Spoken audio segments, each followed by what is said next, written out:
है त्रिभुज का क्षेत्रफल ज्ञात करना। तो त्रिभुज के क्षेत्रफल का जो फार्मूला होता है डेल्टा बराबर 1/2 x1 x2 x3 y1 y2 y3 1 1 1 एक त्रिभुज का क्षेत्रफल ज्ञात करने का फार्मूला है। इसका प्रसार जब करोगे तो तुम हाई स्कूल में जो त्रिभुज का क्षेत्रफल पढ़े हुए होंगे आसान ज्यामिति में, यदि किसी त्रिभुज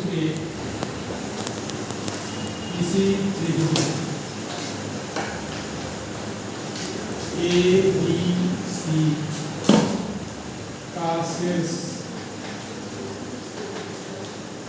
ए बराबर x1 y1 है और b x2 y2 है, c x3 y3 है, तो इसका क्षेत्रफल तुम जानते हो 1/2 sigma x1 y2 minus y3 होता है। ये हाई स्कूल में पढ़े हुए। इसका जब प्रसार करते हैं तो ये आता है 1/2 x1 y2 minus y3 plus x2 y3 minus y1 plus x3 y1 minus y2। ये हम जानते हैं हाई स्कूल का फार्मूला है निर्देशांक ज्यामिति का। और यहाँ पे सारणी का प्रयोग करते हुए त्रिभुज का क्षेत्रफल निकालोगे तो ये फार्मूला है डेल्टा बराबर 1/2 x1 x2 x3 y1 y2 y3 1 1 1। देखो ये कितना सिस्टमेटिक वे में है बेटे, इसको याद करना ज्यादा सरल है। 1/2 x1 x2 x3 y1 y2 y3 1 1 1, जबकि ये थोड़ा कॉम्प्लिकेटेड है। इसको तुमने याद किया, पहले सिग्मा के रूप में याद किया, प्रसार करके ऐसे ही तुम्हारा है सारणी के रूप में त्रिभुज का क्षेत्रफल ज्ञात करना।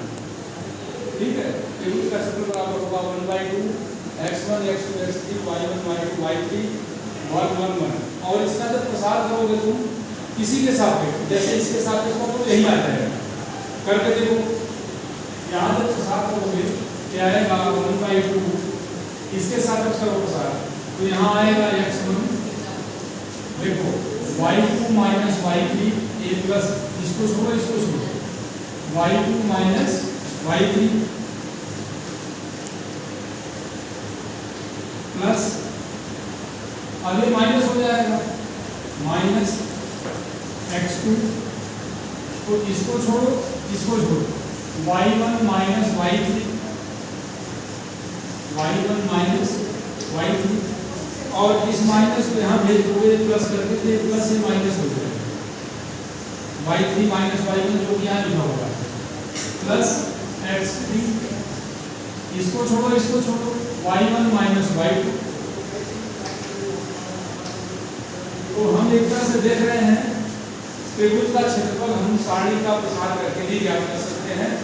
और इस रूप में याद करोगे तो हमें त्रिभुज का क्षेत्रफल ज्ञात करने का एक फार्मूला है। अब जो तुमने पढ़ा हुआ है, जैसे 3 शीर्ष दे दिया जाएगा इस त्रिभुज का, तो इसमें मान रख करके और एरिया निकाल लेना। और ए याद रखना क्षेत्रफल हमेशा वर्ग इकाई के रूप में होता है।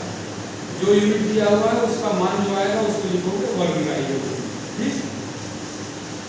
दूसरी बात, अगर कहा जाए कि सिद्ध करो 3 बिंदु संरेख हैं, तो त्रिभुज का क्षेत्रफल तुम्हें सुनिश्चित करना है, क्योंकि त्रिभुज बनेगा नहीं। संरेख में तीनों बिंदु जब एक लाइन पे हो जाएंगे, इसका मतलब त्रिभुज का क्षेत्रफल 0 होगा। तो संरेख अगर सिद्ध करना है तो तुम क्या करोगे, त्रिभुज का क्षेत्रफल 0 सिद्ध करोगे। अगर कहा जाए किसी चतुर्भुज का क्षेत्रफल ज्ञात करो, तो तुम ऐसे ही 2 त्रिभुज बना करके और फिर दोनों त्रिभुजों का क्षेत्रफल निकाल करके जोड़ देना। ठीक है, तो तुम्हारा त्रिभुज का क्षेत्रफल ज्ञात करने का एक फार्मूला है। इसके आधार पे क्वेश्चन देखेंगे। एक त्रिभुज का शीर्ष दिया हुआ है 3 8 -4 2 और 5 1। एक त्रिभुज का शीर्ष है, ए का मान ए है, बी का मान ए है, सी का मान ए है और इसका क्षेत्रफल तुम्हें ज्ञात करना है। ऐसे प्रश्न आते हैं परीक्षा में, ऐसे ही आते हैं, ठीक है। अब इस त्रिभुज का क्षेत्रफल तुम्हें ज्ञात करना है, तो इसके अनुसार यहाँ पे इसको लिख दो कि ये x1 है, ये y1 है, ये x2 है और ये y2 है और यह x3 है और ये y3। ऐसे लिखो। लिखने के बाद सारणी पे मान रख दो।